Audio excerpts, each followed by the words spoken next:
Генерално мирен изборен ден без поголеми нарушувања, но сепак надлежните институции нотираат одредени неправилности и прекршувања, откако од МВР веќе информираат дека две лица се приведени за сторено кривично дело подкуп при избори и гласање. Регистрирани се неколку пријави за агитирање при гласање на повеќе места, но по превземените мерки до овој момент не се потврдени наводите од пријавите. Во 9 часот во Прилеп полициски службеници од ОВР Прилеп во врска со кривично дело подкуп при избори и гласање ги лишија од слобода БХ и ДС од Крушево.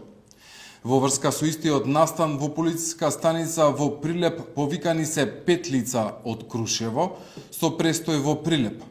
По целосно документирање на случајот ќе следува соодветна пријава. Регистрирани се и неколку пријави за агитирање при гласање на повеќе места, но по превземени мерки до овој момент не се потврдени наводите од пријавите. И во дописот на јавното обвинителство оценуваат дека изборниот ден поминува мирно и дека на посебната електронска адреса не се пријавени инциденти или неправилности. Сепак, како што наведуваат во дописот, јавен обвинител во основното јавно обвинителство Струмица усно бил известен за погрешно испечатени гласачки ливчиња во Ново село и извршен е разговор. Известена е Државната изборна комисија да го смени материјалот, но нема елементи на кривично дело. Во текот на вчерашниот ден поединечни настани со наводи за изборен подкуп се евидентирани во основното јавно обвинителство Велес, Ојо Прилеп, Ојо Крива Паланка, Ојо Свети Николе. Во сите нив се превземаат дејства по насоки на јавен обвинител за испитување на наводите. Има неколку информации и во однос на настани со елементи на прекршување за изборен молк, но до овој момент бројот е многу мал.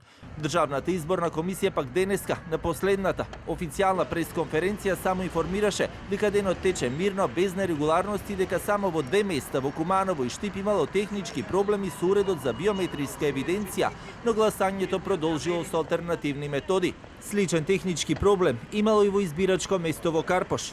Сакаме да соопштиме дека досега до Државната изборна комисија нема пристигнато никакви приговори во насока на неправилности на избирачките места и гласачите непречено го остваруваат своето право на глас.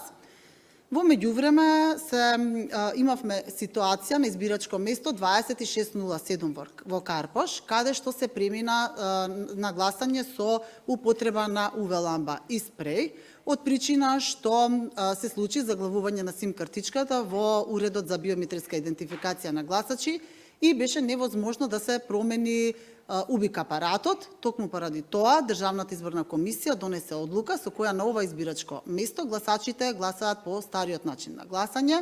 Во врска со советничката листа која ДИК ја анулираше поради тоа што на неа се најде име на сега веќе починато лице, слична одлука во пресудата донесе и управниот суд кој одлучи дека гласовите кои ќе бидат дадени на таа советничка листа ќе бидат неважечки.